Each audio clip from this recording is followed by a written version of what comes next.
জীবনে কখনো হতাশ হবেন না। জীবনে যাই হয়ে যাক না কেন কখনো হতাশ হবেন না। মনে রাখবেন আল্লাহ আপনার রব, আল্লাহ আপনার সাথে আছেন ইনশাআল্লাহ।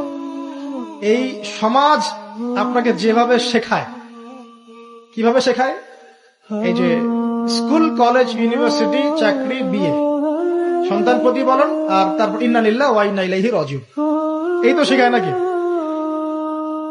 সবসময় মনে রাখবেন যে আল্লাহ রাব্বুল আলামিনের পরিকল্পনাই আপনার উপরে সবচেয়ে বেশি অগ্রাধিকার যোগ্য, সমাজের পরিকল্পনা নয়। পরিবার আপনাকে চাপ দিচ্ছে, চাকরি পাস না, পড়াশোনা করিস না, হ্যাঁ পড়াশোনায় কেন তুই 80 নাম্বার পাইলি না, কেন চান্স পেলি না, কবে চাকরি পাবি, কবে আমাদেরকে দেখবি, খাওয়াবি, পড়াবি, এই যে চাপগুলো চারপাশ থেকে আসে কিনা, এতে করে অনেক যুবক দেখা যায় মাদকাসক্ত হয়, অনেকে দেখা যায় আত্মহত্যা করছে ইদানিং, করছে কিনা ভাই?